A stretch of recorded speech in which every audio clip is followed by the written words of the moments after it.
Olá pessoal, Janaína Queradia, Talk in Loco, episódio número 2, parte número 2. Doutora Graciele Queiroz, querida amiga aqui da In Loco já. Quem quiser saber um pouquinho mais dela, não esqueça que o vídeo de ontem já saiu, ou se você estiver acompanhando em dias posteriores, dá uma olhada lá. Na página da In Loco você vai encontrar a apresentação da doutora Graciele. E hoje, a partir de agora, desse momento da In Loco, tem a parte tão esperada para vocês. Doutora Graciele, no que consistem, então, os crimes sexuais? É muito complexo a gente falar de crimes sexuais. E quando eu digo que eu atuo em falsa acusação de abuso sexual, nós estamos falando de crimes sexuais. Porém, como você faz essa investigação? Por quê? Eu faço mentoria de crimes sexuais para todos os advogados.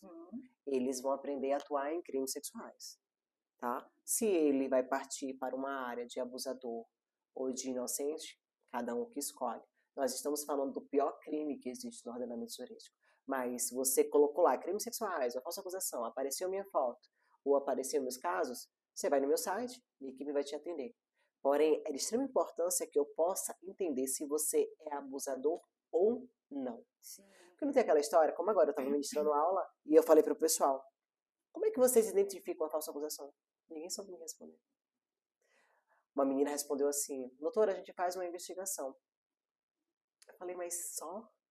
Vocês acreditam mesmo no que eu acredito de vocês? Aí todo mundo começou a rir, né? Porque no meu escritório é muito normal todos chegarem e dizer, eu sou inocente, doutora. Ô, doutora, só tem uma senhora, doutora. Doutora, só tem a senhora, não é assim. Como eu falei, abuso sexual é um problema de saúde. Então, como é que você verifica isso? O que acontece muito, tá, Janaína? Vamos falar do básico. Sim. Síndrome da mulher de Potifar. Sim. A gente não vai aqui adentrar em religião. Eu tenho muitos bispos, muitos pastores. Eu tenho bastante, sabe? Não só os famosos, mas tenho bastante no meu escritório. E todos... Por que eu falo da síndrome da mulher de Potifar? José. Né? José. O que a mulher de Potifar fez com José? Ela queria muito José. E desde aquele tempo já existia isso. Vocês querem me dizer que hoje não existe? Hoje é o que mais existe. Porém, essa pauta cresceu gritantemente. Mas temos que ter uma observação. Quantas mulheres estão sendo abusadas e ninguém está dando atenção? Isso é verdade. Porque as falsas acusações, ela enfraquece as verdadeiras vítimas. Exatamente. Então, nesse contexto, por exemplo, nós somos mulheres, nós sabemos o nosso potencial. Se você tem um relacionamento e o cara diz que não quer mais, as mulheres têm mulheres de todos os tipos. Quantas mulheres não vão atrás para tentar destruir a vida? Como também tantos homens vão atrás para destruir a vida daquela mulher? Não aceitam. As pessoas, às vezes, têm dificuldades de aceitar o fim. Término de qualquer relacionamento que seja. Exato, mas a vida continua. Sim. E aí, nesse contexto, olha, eu peguei o meu filho, o menor, né, estava com o meu marido, quando eu peguei, estava com a vermelhidão nas partes íntimas, ela foi abusada. Como desconstruir isso? Por exemplo, a alienação parental está em altíssima. A Maria da Penha, ela não tem mais eficácia. Nossa graça, ela não tem mais eficácia. Não tem. Te digo por experiência própria. Por quê? A Lei Maria da Penha, ela é revogada. Nós revogamos a Lei Maria da Penha. E abuso sexual você revoga? Não revoga. Acabei de mostrar aqui 100 anos, 230 anos, 46 anos de abuso sexual de uma só vítima. Não é um João de Deus, não estamos falando de João de Deus. Falando de pessoas que não cometeram esse crime. E a pena é muito alta. Então, quando se fala de crimes sexuais, você tem que ter uma ponderação e um olhar crítico. Porque não é o dinheiro, tá, Jana? Não é.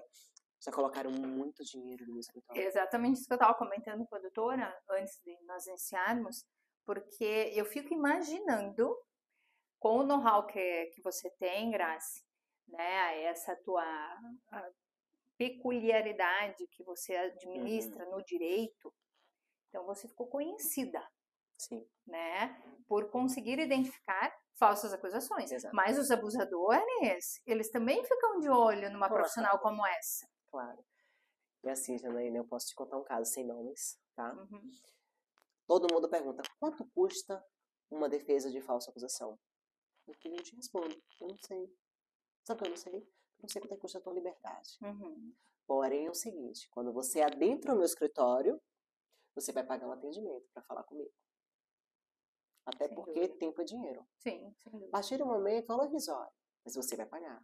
A partir desse momento, eu vou analisar o teu processo e vou te atender por vídeo chamada, certo? Todos vão dizer que é inocente. Nesse caso específico, Janaína, foi logo quando eu cheguei em São Paulo, tá? Eu não tinha tanta essa visibilidade que eu tenho hoje. Imagine hoje. Hoje, Vou te hoje contar, você mora em São Paulo, eu né, recebi de Graça? São Paulo. Mas eu não tinha essa visibilidade toda e olha só o caso que chegou. Ele tinha abusado de 2 crianças. E eu defendia o irmão dele em um caso de homicídio. E ele gostou muito da minha atuação. A minha atuação, de ir pra cima, de falar, a forma que eu falo com as pessoas. E aí ele veio me propor 600 mil reais. Já eu não tinha nem o que comer dentro de casa. Nossa. Sabe quando você vê assim, tanto dinheiro em cima de uma mesa que você faz assim? Você pensa. Faz assim, meu Deus do céu. Tô com aluguel atrasado. Ó o inimigo. Tô com aluguel Aham. atrasado. Tô com isso. Eu já tava pautando, né? Colocando em pauta as falsas acusações, o silenciamento masculino. E aí, Jana, não acredita em mim, não acredita em Deus. Na hora ele falou, e perguntei, como é que você fez com essas crianças? Eu falar. E eu sentado assim, eu olhei pra ele e falei, eu não defendo você. Como assim? Você não defende? Eu não defendo você. A minha pauta fala sobre falsa acusação de abuso sexual. Como assim, doutora? Como assim, doutora, a senhora não me defende? Não. A senhora quer mais dinheiro? A senhora quer que a gente dobre isso aqui? Não, eu não Nossa. defendo você. E aí, o cara falou horrores, me gritou, e eu nunca estou só no escritório, só tem uns 4, 5 anos. Eu comecei a pensar, aquele dinheiro eu compraria a casa dos meus pais. E aí eu liguei pra minha mãe, falei bem assim, mami, hoje eu quase compro a casa da senhora. Ela, ô Glória, minha mãe é missionária da igreja. Olha só. Ô Glória! Aí eu falei, minha mãe ela é abusadora. Ela queima no fogo do inferno, esse Aham. dinheiro não é pra você. Sabe o que é engraçado, Janaína? Quando eu disse não, as portas estouraram. Você tá vendo? Porque nada compra princípios e Exato, valores. exato. E aí, nossa, foi tão incrível que no mês eu não tinha dinheiro para pagar o aluguel e os casos começaram a entrar, e casos assim, que eu falava, oi? Em casa meu telefone tocava, Graça, e eu falava, oh Deus, mas por que eu tô te dizendo isso? Eu estou aqui porque Deus colocou. Sim. E o que eu digo para minha mãe, para quem passou tanta fome, para quem já passou tanta dificuldade, o dinheiro é consequência. Eu escuto muito assim, mas quanto não é uma defesa? Não é. Ele pode ser um Neymar da vida, ele pode ser um Daniel da vida, ele pode ser um menino porque no meu escritório eu tenho do assalariado ao empresário. Sim. Todos pagam o mesmo valor. Então. Porque é o que eu vou trabalhar naquele processo. Não é porque, chegou aí, por exemplo, vou contar essa agora bem recente. Chegou um cara que queria muito falar comigo, mas ele só queria falar comigo. Eu boto a minha equipe para atender para depois eu atender. Queria muito falar comigo e ele pagou o atendimento. E aí eu falei, tá, eu tô em uma reunião, aí eu liguei o tablet e eu fiquei olhando ele não me viu, né? Eu falei, meu Deus, eu conheço esse cara. Eu falei, minha sócia, esse cara é famoso, eu conheço esse cara. Eu conheço esse cara. Eu era criança quando eu conheci esse cara. Eu conhecia, porque ele é de rede, humorista, não sei o quê. E aí eu falei, eu vou entrar. Aí eu, tudo bom, como é que você tá? Ô, doutora, eu queria muito falar com a senhora, não, mas eu só queria falar com a senhora. E aí ele não disse quem era ele, com medo De aumentar o valor. de aumentar o valor. Estão vendo o que o advogado faz. E o advogado dele, com todo respeito, cagando o processo inteiro dele. E aí, quando eu falei, olha, eu vou avaliar seu processo, a gente volta com o atendimento, aí marquei um novo atendimento e falei, olha, aqui no seu processo precisa disso e disso e disso, tem que correr, tá? Porque senão você vai ser preso. Independente de ter sido em 2021, mas ele agora está correndo e o seu advogado não justificou. Então já pediram para ir na sua casa 2 vezes, na terceira você vai preso. E tinha um mandado de prisão no processo e eu não sabia. E aí eu comecei a falar com ele, e ele, quanto, doutor? Eu tanto. Ele, eu pago, doutora. Falei, tá bom. Eu vou fazer um contrato, tá? E aí tá. E ele não me dizendo quem era ele. Tipo, respeitei até o momento. Sim. E aí depois ele falou, doutora, já que a gente já fechou o contrato, eu vou dizer pra senhora, olha, eu sou fulano de tal. Eu falei pra ele, eu sabia. Como assim a senhora sabia? Você acha que eu não investigo quem aqui? Eu sabia que era você. Nossa, doutora, a senhora só me cobrou isso. Eu falei, mas não é porque você é o fulano de tal. Esse é o meu trabalho. Você acha que eu poderia agora cobrar uma fortuna pra você? Eu sei que você morre, eu sei o que você faz, eu sei a quantidade de empresa que você tem, mas não é isso. Nós aqui temos princípios. Exatamente. Ele, poxa, doutora, eu fiquei agora com o coração partido, ele não tem encontrado a senhora desde o começo. Eu fiquei relutante, a minha esposa pedindo pra eu ir lá atrás de você, e eu aqui falando, não, ela é muito famosa, ela é muito isso, ela vai querer. E não é, entende? Então, assim, nós precisamos, e eu fico brava, quer me tirar a paciência quando me manda um direct e fala, quanto é? Ou então quando diz assim, eu não tenho dinheiro para lhe pagar. Eu digo um monte, você não quer me pagar. Né? Você não quer me pagar, porque quanto é que você gastou? Teve um agora recente, né, que o cara pegou 72 anos. E aí eu sempre abro caixinha no meu Instagram para poder interagir, ver como a galera tá. E aí a cabeleireira falou assim, eu choro tanto, doutora, por não ter contratado a senhora. Eu falo, o que foi que aconteceu? Meu pai pegou 72 anos. Aí eu falei, foi? Nossa, essa pena é muito alta. Quantas crianças foram? Não, doutora, foi a minha irmã e era quando era maior. E eu falei, nossa senhora, quem é o advogado? Aí ela falou, fulano que estava na foto com a senhora. Ele disse que já trabalhou com a senhora. Eu falei, ele nunca trabalhou comigo. E ele disse que cobrou mais barato que a senhora. Aí eu fui indelicado. Quanto foi que ele cobrou? 400 mil. Eu falei, Uau! O quê? Nunca iria cobrar esse valor pra você. Você tá maluca? E ele vai ter o trânsito julgado? Não, doutora. A gente viu ele na foto com a senhora em um evento, a gente achou que por ele estar sempre com a senhora. Eu falei, não, ele atua em outra área, gente. Você deu dinheiro que você quer. Por que você não veio até a mim? A gente ficou com receio. Falei, deixa eu te falar, eu cobraria aí 10% disso aí. Sabe? A gente, não existe isso, não. Porque é o processo. Olha como tá o processo do seu pai. E aí eu fui atrás de fulano, né? Falei, cara, esse caso aqui, ele falou, pô, doutora, ele é culpado. Eu falei, você pegou? Foi, ela estava desesperada, queria contratar a senhora. Eu falei pra senhora que ela não atuava em falsa acusação, a senhora só atuava em falsa acusação.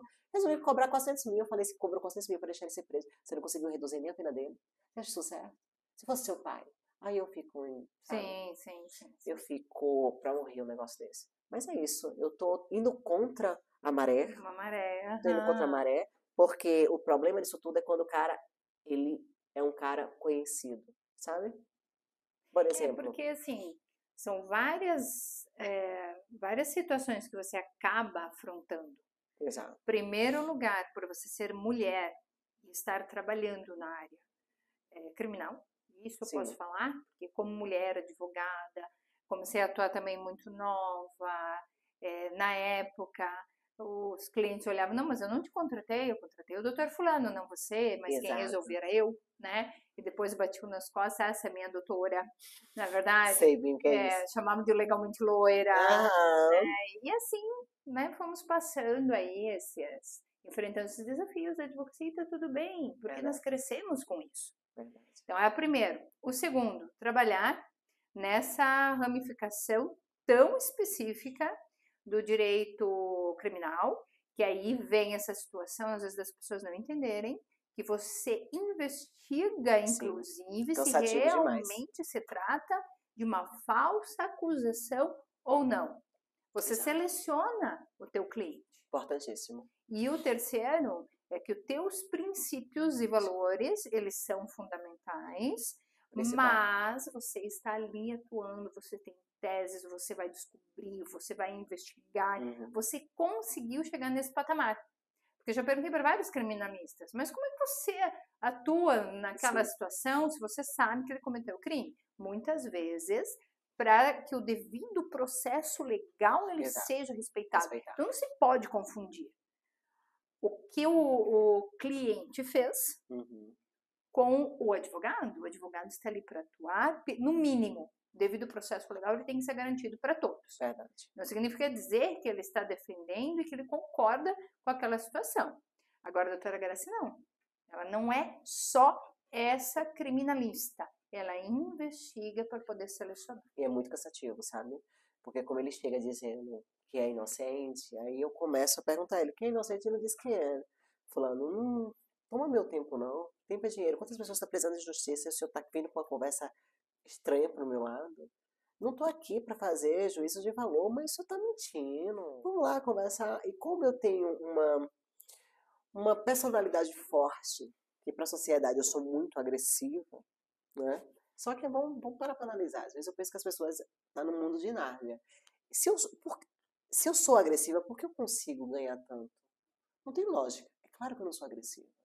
Essa agressividade. Te contratam? Exato. Né? E outra, essa agressividade, ela vem na mídia. Essa agressividade vem na reportagem. Essa agressividade vem no contexto que estão tentando tirar. Como hoje de manhã. Falaram lá, fulano de tal, desembargador pede para fazer novo julgamento porque ele é culpado. Aí eu fui lá, falei, mocinho, coloca a informação correta. Após a sustentação da defesa e ter tido o parecer positivo do MP e de um dos desembargadores, o presidente da sessão pede vista porque ele teve dúvida dos fatos para poder analisar e dar seu voto. Coloca a matéria correta. Então, às vezes as pessoas, nossa, Graça, vai ser muito agressiva. Eu só não consigo ficar calada. E vou te falar, viu? Eu pergunto, todos os meus clientes, por que você está me contratando? Porque quando eu falo, gente, esse caso é muito B.O. Mas por que eu, doutora? Só a senhora pode aguentar isso aí. Doutora, a gente quer uma mulher. Fala, deixa eu analisar isso, sem pressa, viu? Tem muita coisa aí. Eu não vou te dizer que eu vou pegar esse caso. Paga a nossa consulta, paga a nossa avaliação e eu vou te dar aqui tantos dias para te devolver, ok? Ok. Entendeu? Nós precisamos ter certeza. Não adianta chegar num escritório e dizer assim, quanto é tanto você pagar. Ele nem te disse o que vai fazer. Como é que eu vou te dizer quanto? Não, e o nicho que você buscou, até porque essa busca pela justiça, essa busca pela investigação do que realmente aconteceu, foi um nicho diferenciado que você se permitiu, mesmo com situações, como você mencionou agora há pouco, Sim. que poderiam resolver a tua vida, de repente, poderia estar num outro patamar, mas iria ferir os teus princípios e iria ferir essa construção de anos que você tem dentro da tua carreira. Sabe o que é pior para mim, Janaína? Por exemplo, tem um caso bem famoso aí, eu não vou citar nomes, que chegaram no meu escritório com uma proposta de milhões. Mas tipo, 5, 6 milhões. Eu defendo homens, né? Eu poderia ser mau caráter e dizer, tá, eu vou defender. Estamos falando de milhões. E eu falei que não. E vi uma advogada defendendo ele, mulher, feminista. Nossa, ela ali é... Não é não e não tem história. E aí quando eu vi a advogada, eu falei, olha como é hipocrisia. Ela fala nas redes sociais em defesa das mulheres porque isso traz visibilidade. Só que na prática, ela está de fato defendendo quem pague ela. Entende? Por isso que agora aqui foi até um pouco, assim, um pouco, sabe? Um pouco, eu achei que ia ser estressante na minha fala, porque quando eu comecei, elas quiseram falar e falei, peraí, deixa eu explicar pra vocês, estou fazendo errado. Não é assim que você faz, é assim. Eu faço isso aqui em 24 horas, deixa eu explicar como é que eu faço. Vocês estão fazendo errado. Isso aqui não é uma pauta feminista, isso aqui é pelo certo. Se o homem errou, ele tem que pagar. Se a mulher errou, ela tem que pagar. É só isso que eu tô pedindo. Agora, você escolhe aonde você quer de fato atuar. Porém, não vem aqui com um discurso feminista, que a mulher ela tem valor, que a mulher mesmo errada, a gente tem que apoiar, e tu vai lá defender um abusador, porque ele botou 5, 6, 7 milhões. Você tá entendendo? Sim. Então, assim, eu acho que é muito... Primeiro, não existe Deus nesse negócio aí. Porque eu não consigo acreditar em uma pessoa que levanta uma pauta e está fazendo outra coisa. Entendeu? Então nós precisamos entender qual o sentido da vida. É o que eu falei para as meninas agora. Eu preciso de vocês. Nós precisamos nos unir para deixar um legado para os nossos filhos, para a nossa nova geração. Nós precisamos disso. Parem de achar que eu sou inimiga de vocês. Olhem o meu trabalho. E é engraçado que eu chego sendo odiada e saio sendo amada. Mas te falo que o primeiro impacto é muito diferente. Porque as pessoas só ouvem falar, as pessoas não vão buscar para ver quem é a pessoa. E aí eu venho sofrendo isso, mas te digo, não me abalo. E tem outra coisa, né? Claro, nós temos que transbordar nossos valores, nossos princípios, ajudar a construir uma nova sociedade, mas tudo isso vem de berço. Enquanto você buscou dentro dessa tua trajetória toda atingir esse patamar que você tem hoje, tua mãe estava lá de joelhinho no chão. Continua até hoje. Né? E assim você vai levando. Por quê? Porque nada é maior do que aquilo que você trouxe de dentro do teu lar. E o legal é que em cada palestra, cada aula, cada conversa, né, em lugares que te dão a voz realmente merecida, você consegue levar esse contexto. Exato. Quantas pessoas que após assistir, né, esse episódio vão parar para pensar que sim, eu quero atingir todo um diferencial, não importa se você a tua profissão que você tiver, Mas dentro da tua profissão, você pode buscar esse teu diferencial, não é mesmo, Graça? Verdade. Você me lembrou agora um evento que o ano passado me convidaram lá em Feira de Santana. E aí eu tava lá para um casamento em Salvador, a faculdade me ligou, eu falei, oxe, eu vou agora. A senhora vem mesmo, oxe, eu vou agora. Onde é? Não, é para amanhã, tá. E aí eu achava, assim, que tinha uns 30 pessoas, uns 10 pessoas, 20 pessoas. Eu podia ter uma pessoa, eu vou. E aí o pessoal pegou o carro, foi me levar lá, o pneu furou, ó, manda fofado o caminho de Salvador para Feira de Santana. E aí o pessoal falou comigo, Graça, tu tá vindo mesmo? Eu falei, já tô chegando. Segura o povo aí, dá comida a esse povo. Aí o pessoal falou, Graça, eu não tenho como dar comida a esse povo todo aqui não. Eu falei, por quê? Temos 350 pessoas te esperando. Eu, tudo isso, você está de brincadeira. A comecei a ficar nervosa. Você me vê falando aqui, mas você não sabe o apuro que eu passo. Quando eu cheguei, aí eles queriam me botar no palco, né? Eu falei, eu vou pro meio deles. Eu vou entrar pelo meio deles. E aí eles começam a gravar. Falando, a doutora Graça chegou. Quando eu entrei, eles se levantaram. Uau. E aí eles começaram a olhar pra mim, sabe? Quando você vê pessoas assim, olhando pra você, dizendo assim, pedindo uma esperança. Sim, sim, sem dúvida. E quando acabou a palestra, fizeram uma fila que parecia INSS. E aí a minha equipe falava, Graça, tem muita gente. Eu, cala a boca, vamos botar aqui, quero falar com todo mundo. E eu perguntava, e aí, tem que ser médico, não sei o que, não sei o que. Eu recebi assim, Jana, de várias pessoas, dizendo, cara, eu não gostava de você. E você é uma esperança pra mim. Doutora, eu vou fazer faculdade agora para a senhora. Doutora, a senhora mudou a minha vida. Eu acabei o evento com as pessoas chorando e me abraçando. Olha só. E isso me motiva.